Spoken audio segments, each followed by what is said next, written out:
Hello everyone, नमस्कार सभी को। तो आज हम बात करेंगे अल्टरनेटिंग वोल्टेज जो अप्लाई करते हैं कैपेसिटर के क्रॉस। कैपेसिटर आप पढ़ चुके हैं, एक चैप्टर पहले हो चुका है, लेकिन वहाँ पर हम लोग जो पढ़े थे वहाँ अल्टरनेटिंग वोल्टेज नहीं उसके क्रॉस लगाते थे। वहाँ क्या लगाते थे? डीसी वोल्ट अप्लाई किया, इतना चार्ज स्टोर हुआ। ओके, करंट की कोई बात नहीं होती थी, याद करिए वहाँ पर तो कोई करंट की बात नहीं होती थी। तो इस तरह से यहाँ पर क्या करना है, हम अगर एसी वोल्टेज अप्लाई करते हैं तब देखते हैं क्या होता है। डीसी तो अप्लाई किया, देख लिया कि हाँ कैपेसिटर फुल्ली चार्ज हो गया।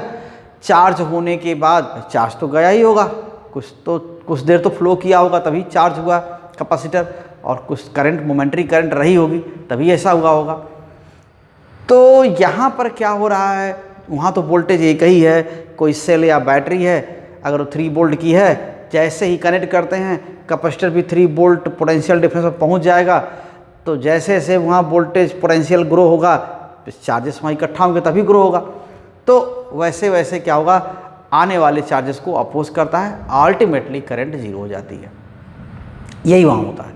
लेकिन यहाँ पर कुछ अलग भी हो रहा होगा और देखते हैं कि यहाँ पर क्या हो सकता है। तो लेकिन पहले उसको रिकॉल करते हैं उस चीज़ को, जो डीसी सप्लाई अगर लगाते हैं कैपेसिटर के क्रॉस, ओके, तब क्या होता है।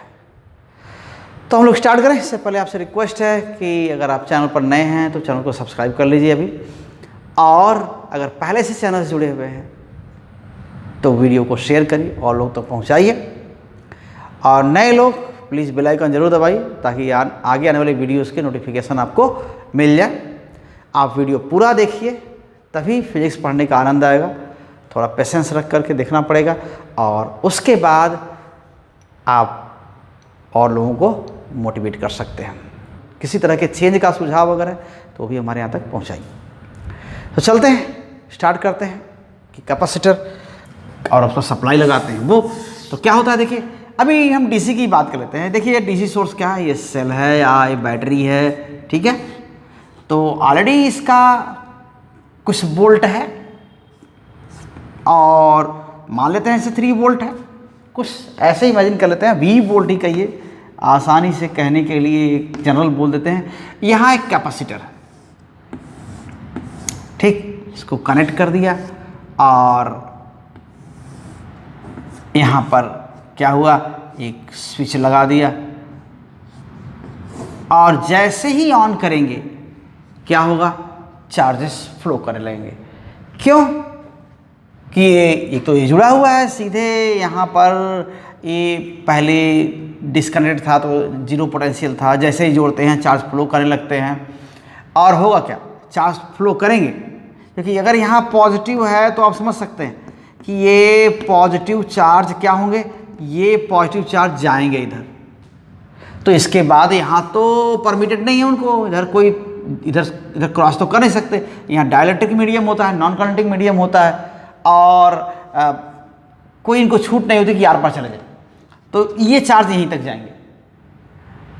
तो यहाँ पर है पोटेंशियल डिफरेंस है, यहाँ डिफरेंस अप्लाई कर दिया तो ये चार्ज जाएंगे, और यहाँ पर पॉजिटिव इकट्ठा होने लगेंगे, ठीक है। और यहाँ पर नेगेटिव क्या होगा, नेगेटिव भी यहाँ जाएगा, ठीक। तो पॉजिटिव जाएगा तो नेगेटिव को भी क्या करेगा, एक तरह से अट्रैक्ट करेगा, और वो आएंगे ही आएंगे, ठीक है, ऐसे आएंगे। तो अब क्या होगा, कब तक ये चलता रहेगा, क्योंकि जैसे जैसे यहाँ पॉजिटिव इकट्ठा होने लगेगा तो क्या करेगा, और पॉजिटिव को आने का अपोज करेगा, ठीक। और कब तक भाई, इसका भी पॉजिटिव एक सर्टेन है ना कि कितना वोल्ट पॉजिटिव हो सकता है, इसका पॉजिटिव एक सर्टेन है। मान लेते हैं कि अगर ये 3 वोल्ट का है तो ये +2 वोल्ट हुआ, और ये -1 वोल्ट हुआ, ये नहीं हुआ। तो ये चार्ज यहाँ जाएंगे और यहाँ पोटेंशियल डिफरेंस डेवलप होगा। वो पोटेंशियल डिफरेंस कितना होता है, Q/C, यही तो होता है। अगर C कैपेसिटेंस है तो चार्ज अगर यहाँ जाते रहेंगे तो इनके बीच पोटेंशियल डिफरेंस क्या होगा, बिल्डअप होता रहेगा, और ये पोटेंशियल डिफरेंस कब तक बढ़ेगा, जब तक चार्ज चलेंगे। और यहाँ पॉजिटिव इकट्ठा होता रहेगा तो क्या करेगा, फिर आगे वाले चार्जेस को रोकेगा। तो कब तक ऐसा चलेगा, जब तक कि अगर ये 3 वोल्ट का है तो यहाँ भी 3 वोल्ट ना हो जाए, यानी इतना चार्ज फ्लो करेगा कि ये भी 3 वोल्ट हो जाए। तो 3 वोल्ट जैसे हो जाएगा तो यहाँ और यहाँ पोटेंशियल इक्वल होगा। अब चार्जेस को यहाँ से जाने नहीं देगा, अब ये अपने यहाँ आने नहीं देगा, ये इक्विलिब्रियम में आ जाएगा। ठीक, तो इसी को बोलते हैं कि जब यहाँ का पोटेंशियल, प्लेट पोटेंशियल या कैपेसिटर पोटेंशियल, एक्चुअली दोनों प्लेट्स के बीच पोटेंशियल डिफरेंस होता है वो, जब हम बोलते हैं कैपेसिटर पोटेंशियल का मतलब क्या, कि दोनों कैपेसिटर प्लेट्स के बीच का पोटेंशियल डिफरेंस है। तो जब वो सोर्स के वोल्टेज के इक्वल हो जाएगा, पोटेंशियल डिफरेंस के इक्वल हो जाएगा, तो फिर ये इक्विलिब्रियम हो जाएगा और ये चार्ज फ्लो करना बंद हो जाएंगे। तो वोल्टेज मैक्सिमम हो जाएगा तो करंट क्या हो जाएगी, जीरो हो जाएगी। तो ये जितना देर में कह रहे हैं ना, एक्चुअली ये जैसे ही ऑन करते हैं बहुत ये छोटे टाइम में, मिली सेकेंड में ऐसा हो जाता है कि जीरो चार्ज से मैक्सिमम चार्ज पहुंच जाता है। इसका पोटेंशियल डिफरेंस सप्लाई के पोटेंशियल डिफरेंस के इक्वल हो जाता है और करंट जीरो हो जाती है। उतनी देर के लिए करंट चलती है, थोड़ी देर के लिए करंट चलेगी। तो शुरुआत में क्या होगा, यहाँ का पोटेंशियल तो फिक्स है, यहाँ पर जीरो है, चार्जेस बहुत तेज़ी से फ्लो करेंगे। तो स्टार्टिंग में जब यहाँ का पोटेंशियल जीरो है, यानी यहाँ पोटेंशियल डिफरेंस जीरो है, जैसे ही कनेक्ट कर रहे हैं तुरंत एक मोमेंट के लिए सोचिए कि यहाँ पर चार्ज नहीं है कि नहीं। जब कनेक्ट किए तब ना चार्ज जाना शुरू हुए यहाँ पर, यहाँ से यहाँ। अगर शुरुआत में चार्ज जीरो है तो प्लेट्स के बीच जो पोटेंशियल डिफरेंस है क्या है, जीरो है। तो जैसे ही इसको कनेक्ट करेंगे, यहाँ पर चार्जेस काफ़ी इकट्ठा हैं, पोटेंशियल है, यहाँ पोटेंशियल जीरो है, तो ये डिफरेंस ज़्यादा है, बहुत तेज़ी से चार्जेस फ्लो करेंगे। तो जब यहाँ का पोटेंशियल जीरो है, किसका, कैपेसिटर प्लेट्स के बीच का पोटेंशियल डिफरेंस जीरो है, तब यहाँ करंट जो फ्लो कर रही है ना मैक्सिमम है। और जैसे ही ये मैक्सिमम हुआ, यानी पोटेंशियल जीरो है तो करंट मैक्सिमम है। सोचिए कि पोटेंशियल डिफरेंस जीरो है तो यहाँ का पोटेंशियल भी जीरो है, यहाँ बहुत तेज़ चार्जेस फ्लो करते हैं और मैक्सिमम करंट होती है। और जैसे ही ये मैक्सिमम वोल्ट पर पहुँच जाता है, चार्ज इकट्ठा हो गए, चार्ज बढ़ने के साथ ही ये पोटेंशियल बढ़ता है। और जैसे ही इसके इक्वल हुआ प्लेट का पोटेंशियल, सेल के प्लेट के बीच पोटेंशियल डिफरेंस सेल के पोटेंशियल डिफरेंस के इक्वल हुआ, वैसे ही चार्जेस का फ्लो रुक जाता है। तो जब कैपेसिटर के क्रॉस मैक्सिमम पोटेंशियल डिफरेंस है तो करंट क्या है, जीरो, जीरो हो गया। अब ये जीरो ही रहेगा, ये डीसी है, जीरो ही रहेगा, क्योंकि ये तो कांस्टेंट है, ये फिर वापस कम होने वाला है नहीं या बढ़ने वाला है नहीं। 3 वोल्ट है तो 3 वोल्ट ही रहेगा। ऐसा हुआ तो यहाँ पर करंट क्या होती है, जीरो हो जाती है। तो ये जो वेरिएशन है टाइम के साथ अगर देखेंगे तो करंट पहले मैक्सिमम है और कुछ देर बाद क्या होती है, जीरो हो जाती है। तो करंट शुरुआत में मैक्सिमम है और बहुत तेज़ी से ड्रॉप होगी।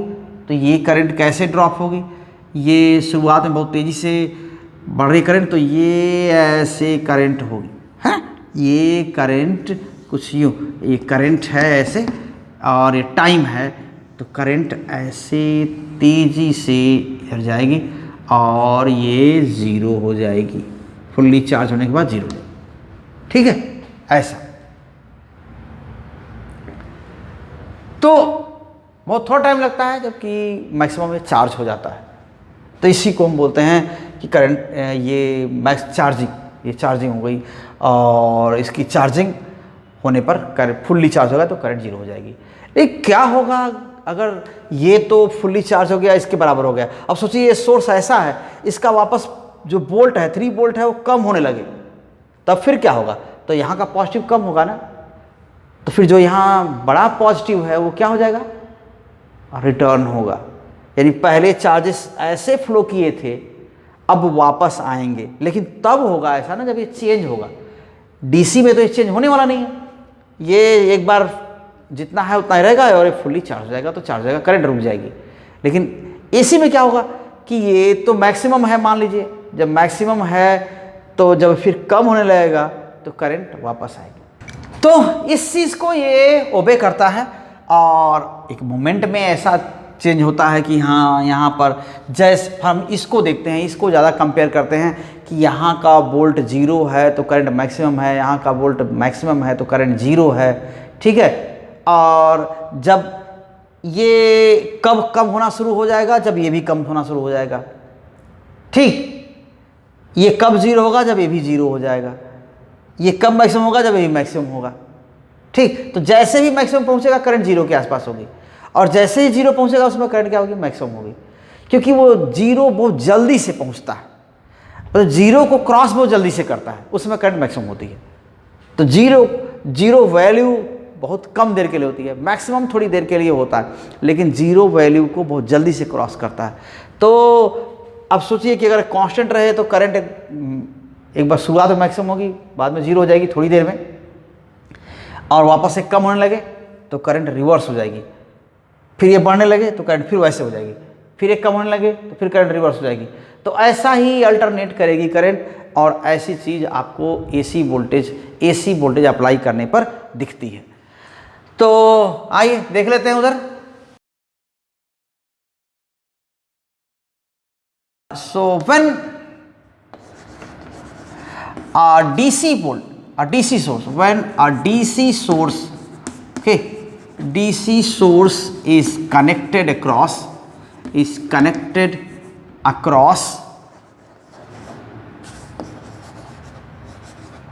a capacitor, okay, a momentary current flows.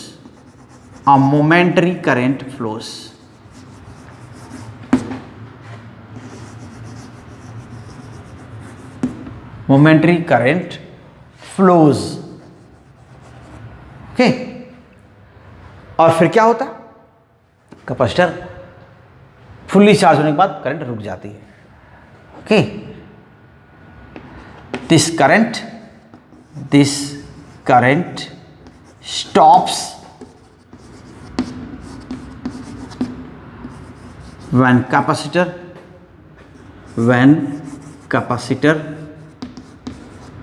okay gets fully charged। ये तो हम पहले से देखें, gets fully charged, ऐसा होगा। So further no variation will take place, okay, so no variation will take place further, no variation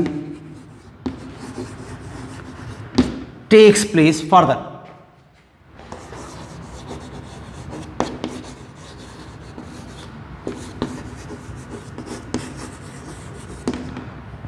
लेकिन अगर हमने ये कनेक्ट कर दिया एसी वोल्ट का सोर्स, तो सोर्स का वोल्ट ही बदलता रहता है,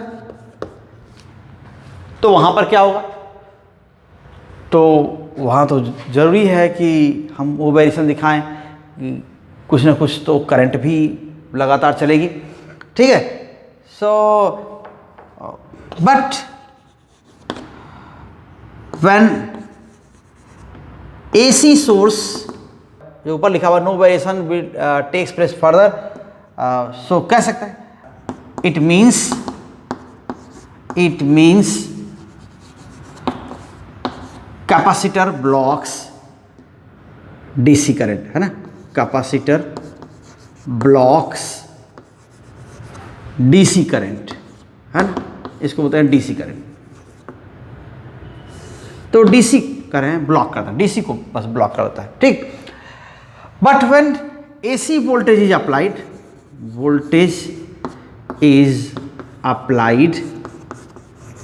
तब क्या होगा, after reaching the maximum value voltage comes down again, तब फिर करंट क्या हो जाएगी, तो फिर रिवर्स भी होगी, ऐसा होगा। Applied, then after reaching the maximum value,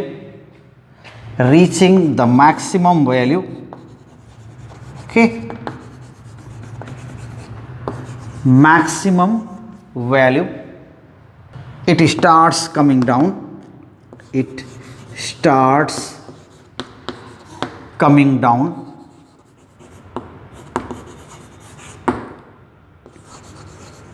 okay, and repeats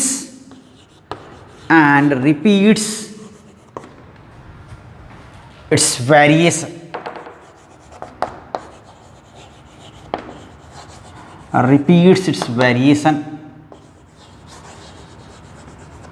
again and again. तो इसका रिजल्ट क्या होगा? तो करंट इसीलिए क्या होता है, तो कैपेसिटर से करंट में चार्जेस फ्लो करते हैं, रिटर्न होते हैं और एक अल्टरनेटिंग करंट बनती है। Okay, this results an alternating current।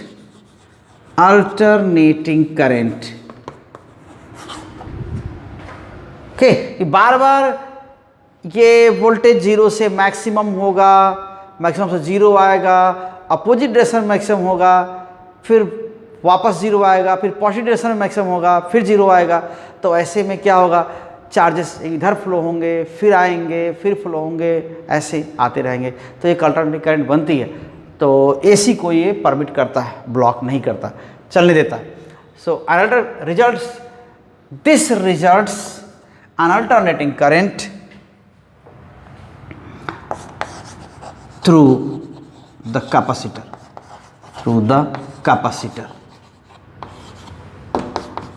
Okay, ऐसा होगा।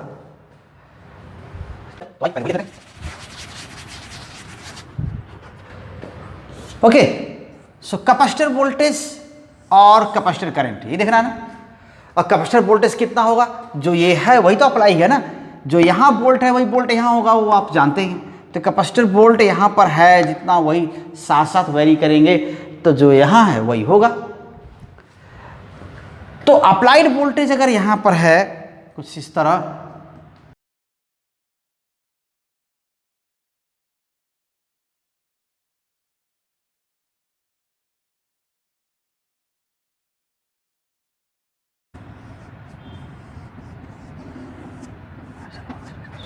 ठीक, ये हो, ये वोल्टेज है और V equals VM sine omega T, ऐसा हम लिख रहे हैं। जब ये वोल्टेज जीरो है तो कह रहे हैं ना, उस समय करंट मैक्सिमम है। जब वोल्टेज जीरो है ना, तो उसमें चेंज बहुत तेजी से होता है। देखिए ये आप देखिए कि जब मैक्सिमम है तो मैक्सिमम में मैक्सिमम यहाँ से यहाँ तक पूरे इतने टाइम तक जो ये इंटरवल है, इस पूरे इंटरवल में देखिए ये टाइम एक्सिस है, ठीक है। यहाँ पर क्या है, वोल्टेज है, करंट है, जो भी रहेगा इधर लिखेंगे। तो इस पूरे टाइम तक लगभग क्या रहा, ये वोल्ट इतना ही रहा। लेकिन उतना ही टाइम अगर आप यहाँ सोच लीजिए, यहाँ पर जितना इंटरवल ये है उतना इंटरवल यहाँ सोचिए जीरो के आसपास, तो इतने ही टाइम में कितना चेंज हुआ। यहाँ तो इतने टाइम में कोई चेंज हुआ नहीं खास, लेकिन यहाँ पर देखिए क्या हुआ, इतने टाइम में इतना चेंज हो गया, इतने टाइम में इतना चेंज हो गया। तो वोल्टेज जब जीरो होता है ना, तो चेंज बहुत तेजी से होता है। जैसे मान लेते हैं मैक्सिमम 300 है, तो मैक्सिमम 300 है ना, तो 290 से 300 पहुंचने में काफ़ी टाइम लगेगा, लेकिन जीरो से 100 पहुंचने में बहुत जल्दी हो जाएगा। तो जीरो से 100 पहुंचने में बहुत जल्दी हो जाएगा। हो सकता है कि 290 से 300 पहुंचने में बहुत टाइम लगे, ज़्यादा टाइम लगेगा उसी कंपैरिजन में, ये होता है। तो यही तो यहाँ अंतर है कि जब वोल्ट जीरो है, वोल्टेज जब जीरो है, वोल्टेज मतलब पोटेंशियल डिफरेंस जब जीरो है, तो चेंज बहुत तेजी से हो रहा है। चेंज तेजी से होने का मतलब क्या है, अब जो V यहाँ है वही V यहाँ लगा हुआ है। तो आप सोचिए कि V कितना है, Q/C यहाँ पर कैपेसिटर के क्रॉस। तो V तेजी से बदलेगा तो चार्ज तेजी से आएंगे, चार्ज तेजी से आएंगे तो करंट ज़्यादा होगी, ठीक है। और V ज़्यादा हो गया तो बदल रहा है धीरे धीरे, अब Q आएंगे तो बदलेगा ना।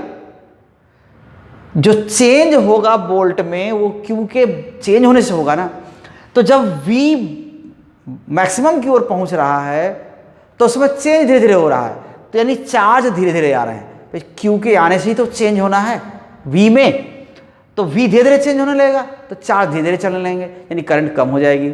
जब V मैक्सिमम हो जाएगा तो मैक्सिमम के आसपास, देखिए ये मैक्सिमम है, तो एक मोमेंट के लिए लगता है कोई चेंज नहीं हो रहा है, तो उस समय करंट क्या होती है, 0। उसके बाद V घटना शुरू हो जाता है, तो घटना शुरू हो जाएगा तो चार्ज वापस जाना शुरू हो जाएंगे, यानी करंट की डायरेक्शन क्या हो जाएगी, रिवर्स हो जाएगी।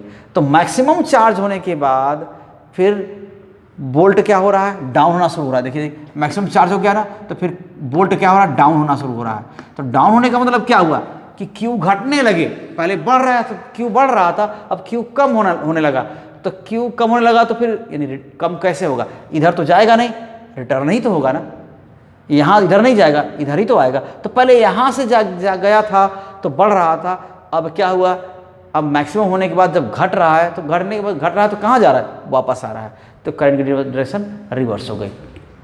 तो ऐसा होता है। तो 0 वोल्ट जब पॉजिटिव की ओर बढ़ रहा है, ये मान लेते हैं अभी 0 था, पॉजिटिव की ओर बढ़ रहा है, तो ये भी साथ साथ पॉजिटिव की ओर बढ़ रहा है, और 0 के आसपास जब होता है तो बढ़ता बहुत तेजी से है, तो करंट उसमें मैक्सिमम होगी और पॉजिटिव डायरेक्शन होगी, ऐसे। तो इसी को हम लोग लिखते हैं यहाँ पर कि करंट 0 टाइम पर करंट क्या है, मैक्सिमम है, ठीक। और यहाँ पर जब वोल्टेज मैक्सिमम हुआ तो करंट क्या हो गई, जैसे जैसे ये वेरिएशन ही ऐसा है कि जैसे जैसे वोल्टेज बढ़ता जा रहा है, थोड़ा ऐसे झुकता जा रहा है, यानी उसकी बढ़ने की रेट क्या हो रही है, कम होती जा रही है, और बढ़ने की रेट कम हो रही है तो चार्ज का फ्लो क्या हो रहा है, स्लो हो रहा है, यानी कम हो रहा है। अल्टीमेटली यहाँ पर पहुँचते पहुँचते क्या हो जाएगा, चार्ज का फ्लो का रेट 0 हो जाएगा एक मोमेंट के लिए, तो करंट 0 हो जाएगी। तो ये ग्राफ यहाँ पर करंट 0 होगी, ये तय है। इसके बाद करंट क्या हो जाएगी, निगेटिव, क्योंकि ये घट रहा है, चार्जेस लौट रहे हैं, तो यहाँ से यहाँ करंट जरूर निगेटिव होगी, और यहाँ पर तेजी से वोल्टेज कम हो रहा है, तो करंट यहाँ पर क्या हो जाएगी, मैक्सिमम होगी, और तेजी से घट रहा है ना, तो अपोजिट डायरेक्शन में करंट मैक्सिमम होगी, यानी इधर से इधर की ओर करंट मैक्सिमम होगी, तो यहाँ की ओर करंट मैक्सिमम यहाँ पर होगी। और फिर जब वोल्ट अगर जब मैक्सिमम हो गया, अपोजिट डायरेक्शन में वोल्ट मैक्सिमम हो गया, पहले ये पॉजिटिव था, अब ये पॉजिटिव हो गया और ये निगेटिव हो गया, इतना निगेटिव हो गया कि अब पॉजिटिव को जाने से रोक दिया या रोक रहा है, तो क्या बोलेंगे, मैक्सिमम निगेटिव हो गया, ये मैक्सिमम पॉजिटिव हो गया, तो वोल्ट अपोजिट डायरेक्शन में मैक्सिमम हो गया, अपोजिट डायरेक्शन में वोल्ट मैक्सिमम हो गया। पहले ये पॉजिटिव ये निगेटिव था, तो इधर की डायरेक्शन में वोल्ट था, अब इधर पॉजिटिव इधर निगेटिव हो गया, तो इधर की डायरेक्शन में हो गया, तो ऐसा हो गया। तो ये यहाँ वो चीज़ यहाँ है, तब करंट फिर 0 होगी, ठीक है। तो आगे जो आने वाला वो साइनसॉइडल ही आएगा, ये हम लोग कैलकुलेट करेंगे। हालांकि भले बता, यहाँ पर फिर करंट मैक्सिमम होगी तो यहाँ करंट मैक्सिमम होगी, ऐसे होगी।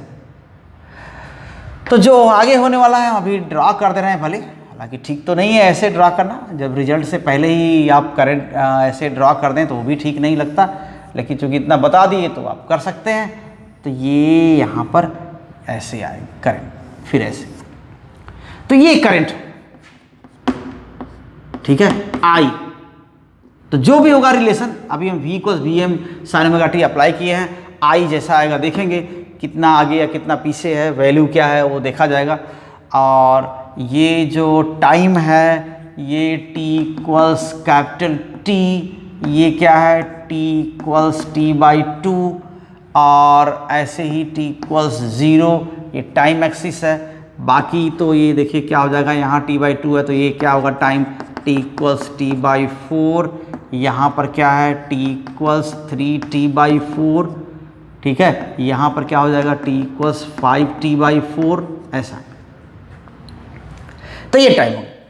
तो आइए देखते हैं किरचॉफ लूप रूल अप्लाई करते हैं कि इस एक ही इंस्टेंट पर, किसी भी इंस्टेंट पर सारे पोटेंशियल डिफरेंसेस का सम 0 होगा। यहाँ कुछ बोल्ट है, यहाँ बोल्ट है, जितना एक्चुअली यही तो यहाँ लगा हुआ है, तो ये फर्स्ट माइनस सेकंड करेंगे यहाँ पर। अगर ये हाइयर है, ये हाइयर है, लोअर है, तो ये भी हाइयर है, लोअर होगा। जितना ये लोअर होगा उतना इधर से हाइयर होगा, तो फर्स्ट माइनस सेकंड करेंगे तो पॉजिटिव आएगा, और यहाँ फर्स्ट माइनस सेकंड करेंगे तो नेगेटिव आएगा। क्या आएगा, दोनों का डिफरेंसेस का सम क्या होगा, 0। यही तो होने वाला है।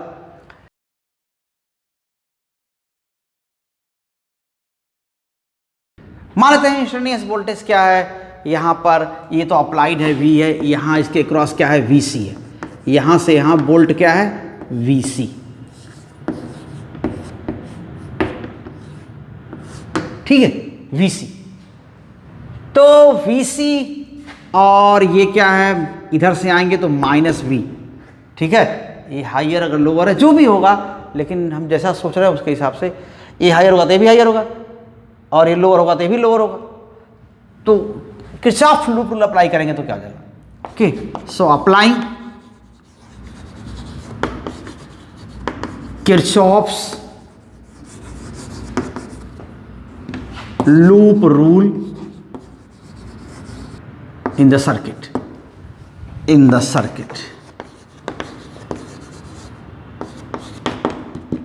कितना हो जाएगा, सो VC माइनस V इक्वल्स 0, यही तो हो जाएगा। इधर से VC और यहाँ आए तो V, ये 0 हो जाएगा। सो VC और VC इक्वल्स V ऐसा हो जाएगा, और VC equals VM sine omega t, यही है। और VC क्या है, अगर अभी इंस्टेंटेनियस चार्ज अगर Q है, ये तो इंस्टेंटेनियस चार्ज है ना, ये इंस्टेंटेनियस वोल्टेज है ये, ठीक है ना। और इंस्टेंटेनियस वोल्टेज अक्रॉस C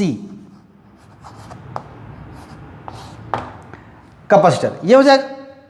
अब ये चीज क्या होता है, जो VC है, C के क्रॉस वोल्टेज है वो Q/C होता है। अगर इंस्टेंटेनियस चार्ज Q है, if instantaneous charge on the capacitor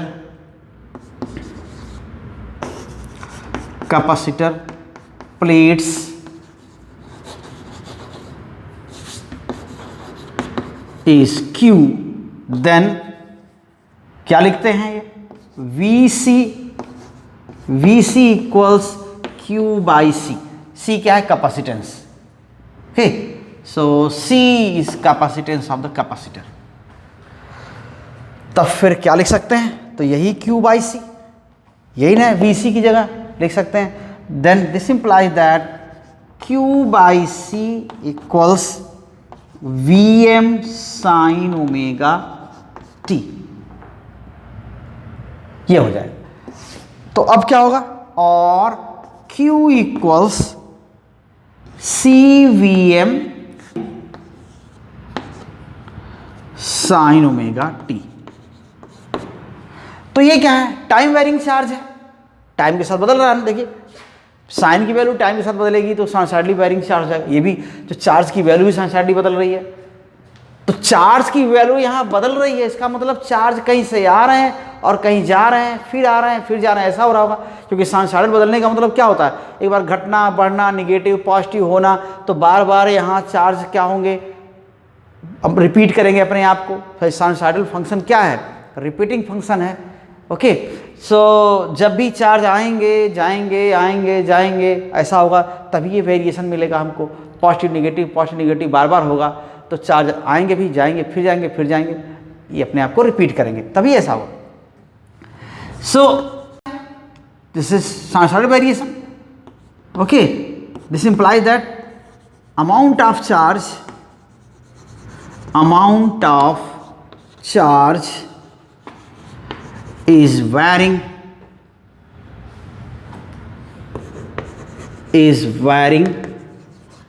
sinusoidally, ठीक है, साइनसॉइडली ये ऐसे वैरी कर रहा है,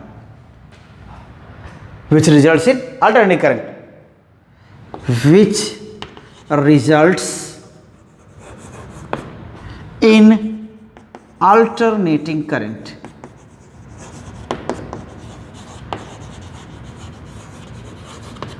ठीक है, अल्टरनेटिंग करंट क्या है, rate of flow of charge, तो इसको डिफरेंशिएट कर देंगे। So we can get instantaneous value of current okay, by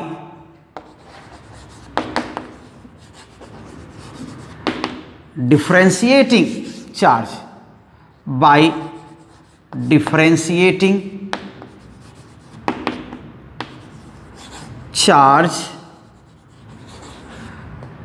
with respect to time, with respect to time।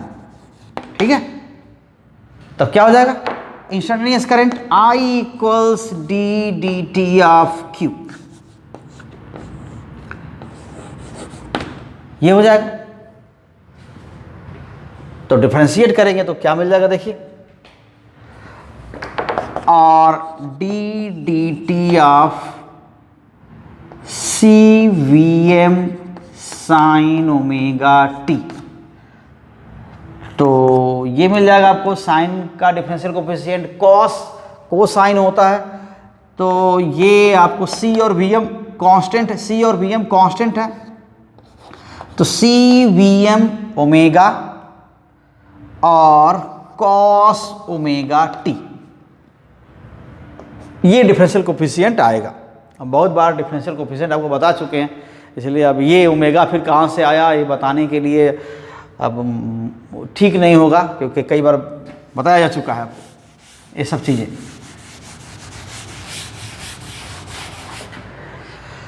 तो ठीक है, तो I इक्वल्स इतना हो गया। अब देखिए, ये भी अब कंपेयर करना है, अगर इसके फेज को कंपेयर करना है वोल्टेज के साथ, तो फिर क्या करना पड़ेगा, इसको भी साइन के टर्म्स में ले आना पड़ेगा।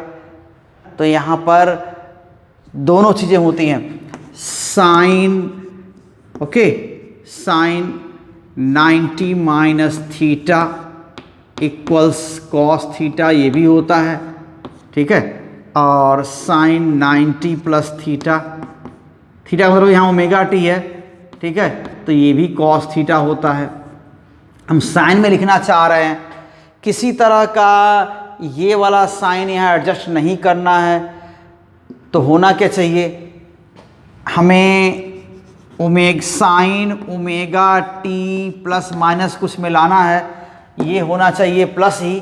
तो जो थीटा है, थीटा का मतलब जैसे थीटा है वही उसी की जगह ओमेगा टी है, तो ओमेगा टी को हमें बाहर कोई निगेटिव साइन है नहीं, बाहर निगेटिव नहीं है तो कोई एडजस्ट करना नहीं है, तो इन्हीं में से कॉस ओमेगा टी से ही साइन ऐसा कन्वर्ट करेंगे कि थीटा पहले से ही पॉजिटिव हो, ठीक है। नेगेटिव होगा तो फिर हमको पॉजिटिव बनाना पड़ेगा कंपेयर करने के लिए, इसको वोल्टेज से कंपेयर करने के लिए थीटा को पॉजिटिव बनाना पड़ेगा, अगर हम नेगेटिव वाला ले लेते हैं तो। और साइन में एक कॉस है तो साइन यहाँ लिखे ना, तो इसको नेगेटिव एडजस्ट करने के, पॉजिटिव बनाने के लिए हमें साइन ये नेगेटिव बाहर लेना पड़ेगा, जो यहाँ पर एडजस्ट नहीं होगा, बाहर में नेगेटिव आ जाएगा। तो इसलिए हम कौन सी वैल्यू लेते हैं, ये वाली वैल्यू लेते हैं, ठीक है, ये वैल्यू ले लेते हैं, हमारे लिए सुटेबल है। यहाँ थीटा ऑलरेडी पॉजिटिव है, ठीक, तो कोई और एडजस्टमेंट करना नहीं है, बाहर नेगेटिव है नहीं कि इसको एडजस्ट करें, जैसा है वैसा ही, ठीक है। So now take cos omega t equals sine pi by 2 plus omega t, ठीक है, पाई बाई 2 तो 90, ये ओमेगा टी हो, तो यहां पर लिख सकते हैं। Then I equals C omega V M sine omega t plus pi by 2, ये मिल गया। तो इस रिलेशन में क्या है, टाइम डिपेंडेंट तो यही है, ये वैल्यू है, और अगर ये एम्पियर में है तो ये भी एम्पियर में होगा। m क्या है, ये सफिक्स है, तो ऐसा मत इसको देख लीजिए कि ये मल्टीप्लिकेशन है, m मैक्सिमम वैल्यू। तो c omega V M sine omega t plus pi by 2, अगर देखें तो ये भी क्या है, एम्पियर में है, तो ये मैक्सिमम वैल्यू है करंट की, ओके, सो और ये वोल्ट में है, ये वोल्ट में है। तो क्या हो जाएगा, अब देखिए C omega V M has dimensions of current,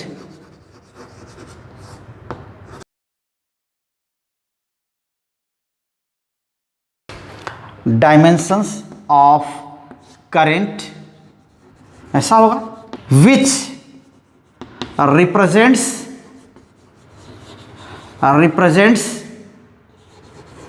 amplitude of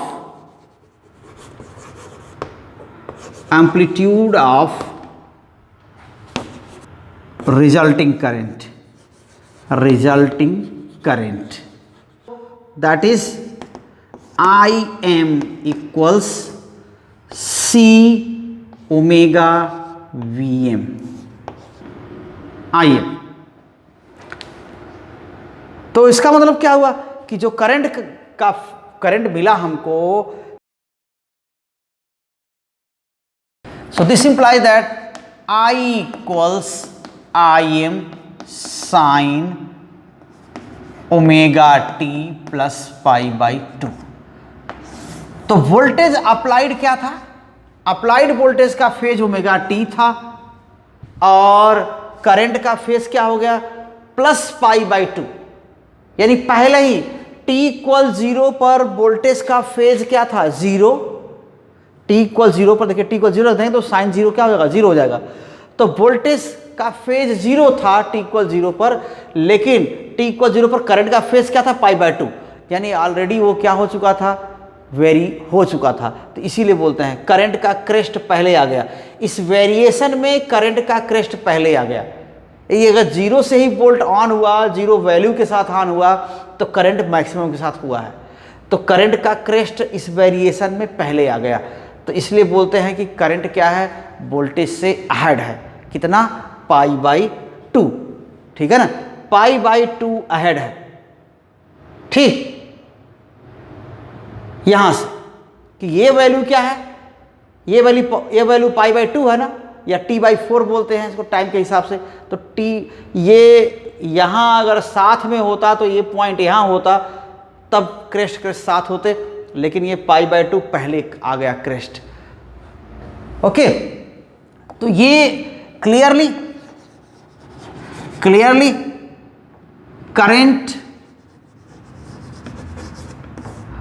current through the capacitor through the capacitor,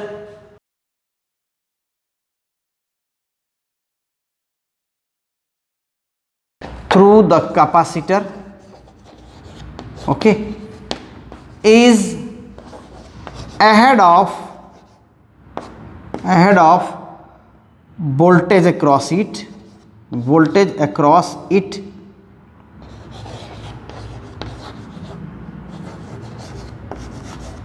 okay, by pi by 2। Okay, तो ये पाई बाई 2 से अहेड है। इसको हम कहते हैं कि करंट वोल्टेज से आगे है, या इसको बोलते हैं वोल्टेज क्या है, करंट से पीछे है, पाई बाई 2 पीछे है, ऐसा बोलते हैं।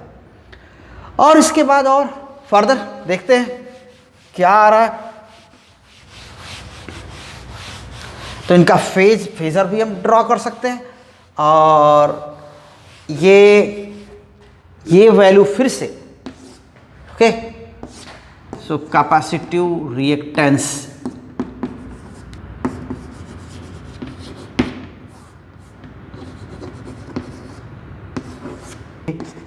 again current, again amplitude of current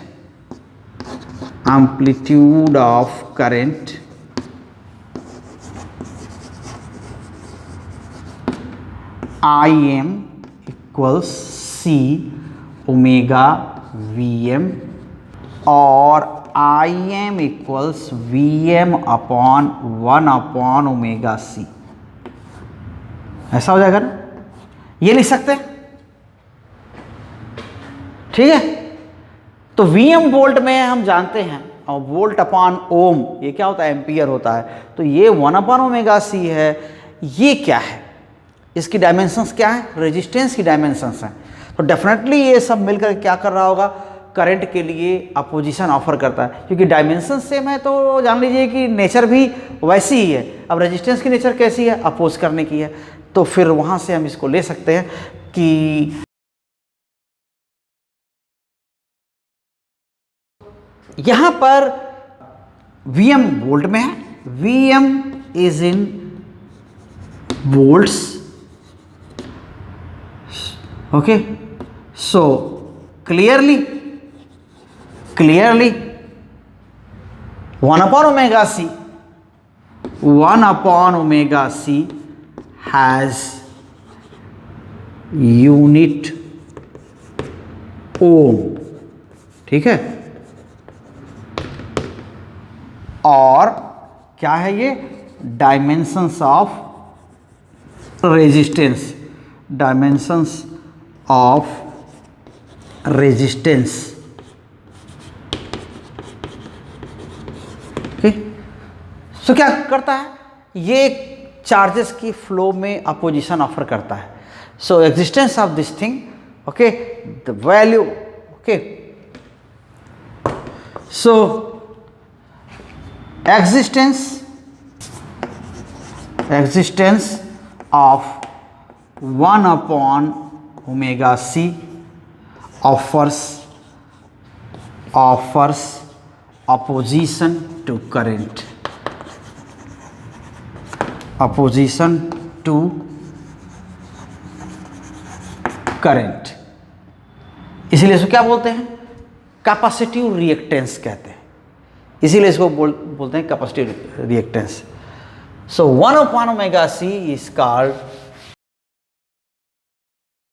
the quantity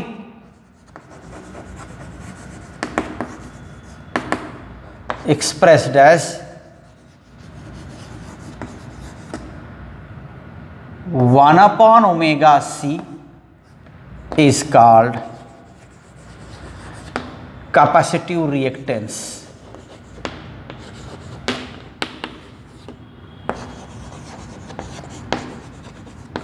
of the circuit,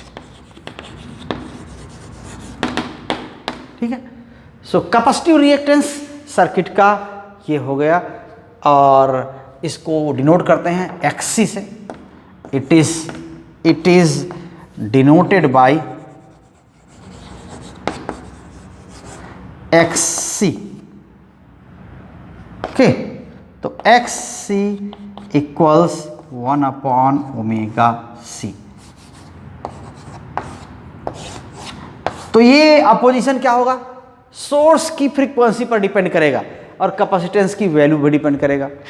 तो सोर्स की फ्रीक्वेंसी देखिए क्लियरली ये डिपेंड कर रहा है, कैपेसिटिव रिएक्टेंस क्या कर रहा है, सोर्स की फ्रीक्वेंसी पर डिपेंड कर रहा है। So capacitive reactance is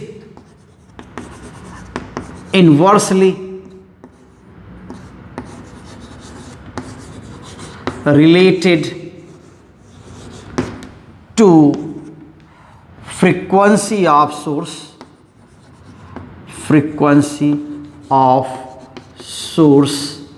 okay,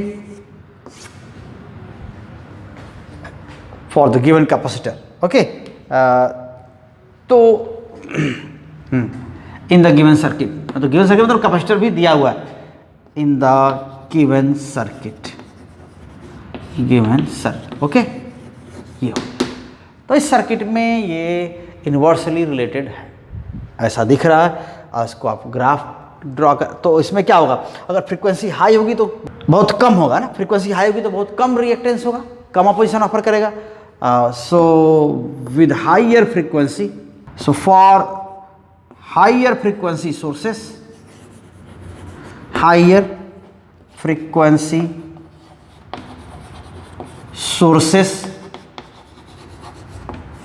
या टू कहिए, to higher frequency sources circuit offers capacitive circuit offers lower या स्मॉलर अपोजिशन या वीकर अपोजिशन, है ना, वीकर अपोजिशन, ठीक है, ऐसा होगा।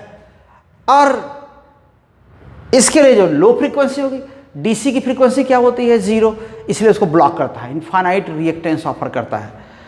Okay, so frequency of DC source is 0, frequency, देखिए नोट ऐसे करते हैं, नोट कर दीजिए, ठीक है। So frequency of DC source is 0, frequency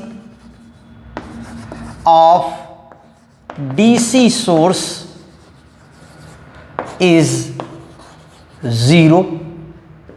Okay, so capacitor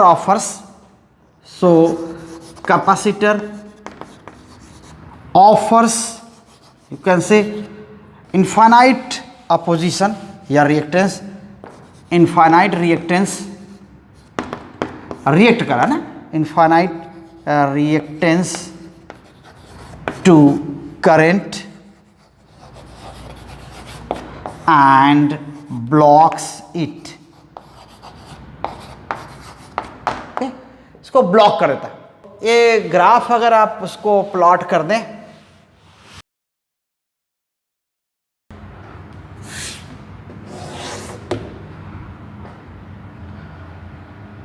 okay, omega frequency के साथ फ्रीक्वेंसी, और ये क्या है, एक्ससी, तो कम फ्रीक्वेंसी के लिए ज़्यादा होता है, और ये फिर ऐसे इन्वर्सली प्रोपोर्शनल, ठीक है। ये इस तरह का वेरिएशन आपको मिलेगा। और एक फेजर डायग्राम भी है करंट और वोल्टेज के बीच। तो फेजर क्या होता है, इंस्टेंटेनियस वैल्यू क्या होती है, फेजर के प्रोजेक्शन के इक्वल होती है करंट और वोल्टेज की। करंट और वोल्टेज की इंस्टेंटेनियस वैल्यू फेजर का जो प्रोजेक्शन है ना वर्टिकल एक्सिस पर, उसी के इक्वल होती है। तो हम देख लेते हैं कि जब वोल्टेज 0 है, 0 टाइम पर है, तो उसका प्रोजेक्शन 0 है वर्टिकल एक्सिस पर, तो करंट का मैक्सिमम है, ठीक है, 90 डिग्री का अंतर तो है ही है। तो फेजर डायग्राम इनका ड्रा कर लेते हैं। फेजर डायग्राम, फेजर डायग्राम,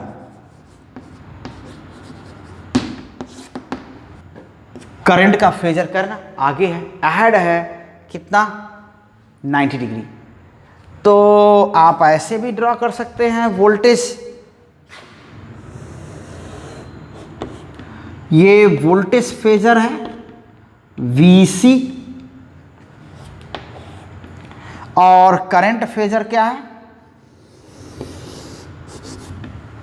यहां पर ये IC, ठीक है। ये ऐसे लिख सकते हैं, कोई और ओरिएंटेशन दे सकते हैं इसको,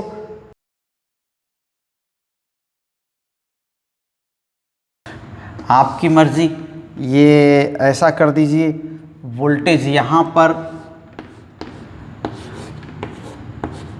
ठीक है। तो करंट क्या है, करंट का फेजर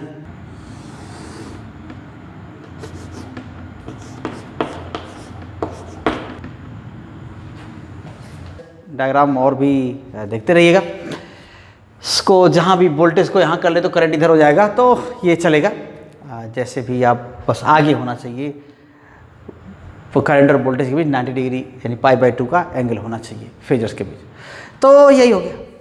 तो ये पार्ट पूरा हुआ और उम्मीद है कि आपको समझ में आया होगा। तो अगर कोई डाउट, कोई दिक्कत होगी तो हमारे यहाँ बात जरूर पहुँचाइएगा और वीडियो पूरा देखिए और लोगों तक पहुँचाइए और साथ बने रहिए। उम्मीद है आप ऐसा करेंगे। Thank you very much, all the best.